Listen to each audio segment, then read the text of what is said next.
எழும்பூர் கண் மருத்துவமனை 1819ஆம் ஆண்டு இந்திய துணை கண்டத்தில் இருக்கக்கூடிய சென்னையில் தொடங்கப்பட்டது.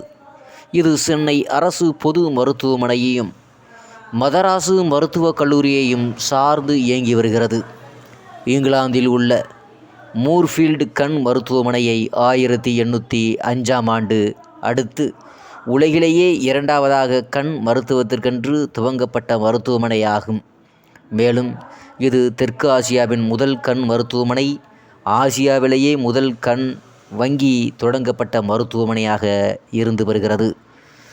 ஆசியாவில் முதல் கண் மற்றும் அறுவை சிகிச்சை நடைபெற்ற மருத்துவமனை என பல்வேறு பெருமைகளை கொண்டது தற்போது எழும்பூர் கண் மருத்துவமனையானது.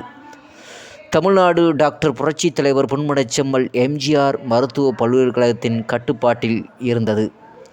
ஆரிமா சங்கங்களுடன் இணைந்து கண் தானம் குறித்த விழிப்புணர்வு முகாம்களும் பல்வேறு திட்டங்களும் செயல்பட்டு வருகிறது.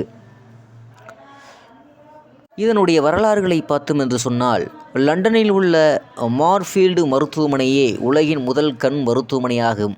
அதன் பிறகு சென்னையில் 1819ஆம் ஆண்டு ஜூலை மாதத்தில் டாக்டர் ராபர்ட் ரிச்சர்ட்சன் என்பவரால் மெட்ராஸ் இன்ஃபர்மரி என்ற பெயரில் இந்த கண் மருத்துவமனை ராயப்பேட்டை பகுதியில் அமைக்கப்பட்டது. பின்னர் இடப்பற்றாக்குறை காரணமாக 1844இல் எழும்பூரில் தற்போது உள்ள இடத்துக்கு மாற்றப்பட்டது. 44 ஆண்டுகள் கழித்து இந்த மருத்துவமனையின் பெயரை அரசு கண் மருத்துவமனை என ஆங்கிலேயர் அரசு மாற்றியது. ஆனால் பேச்சு வழக்கில் எழும்பூர் கண் மருத்துவமனை என்றே அழைக்கப்படுகிறது. சென்னை மருத்துவக் கல்லூரியுடன் இணைக்கப்பட்ட இந்த மருத்துவமனையின் 1942ஆம் ஆண்டில் இருந்து மருத்துவ படிப்புகள் வழங்கப்பட்டு வருகிறது. இந்த மருத்துவமனையில் 478 படுக்கைகள் உள்ளன. தினமும் சராசரியாக 1000 வெளிநோயாளிகள் இங்கு வந்து செல்கிறார்கள். இங்கு 47 மருத்துவர்கள் சிகிச்சை அளிக்கிறார்கள். இந்த மருத்துவமனையில் தினசரி 50 கண் புரை நீக்கும் அறுவை சிகிச்சைகள் நடைபெற்று வருகிறது. இந்த கண் மருத்துவமனையில் அவசர சிகிச்சை பிரிவும் இருக்கிறது. இரவில் ஒரு மருத்துவருடன் செயல்பட்டு வரும் பிரிவில் எல்லா நேரமும் சிகிச்சைகள் அளிக்கப்படுகிறது. ஒரு மூத்த கண் மருத்துவர், ஒரு மயக்கியல் நிபுணர், 20 முதுகலை மாணவர்கள் இங்கே செயல்பட்டு வருகிறார்கள் என்பது குறிப்பிடத்தக்கதாக இருக்கிறது.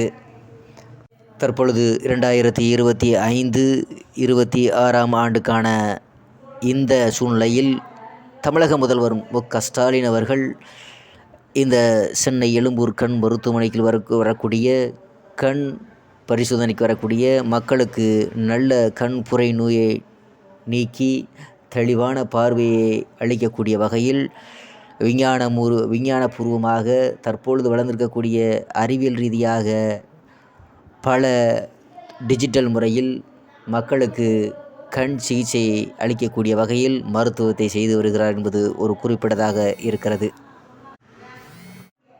எழும்பூர்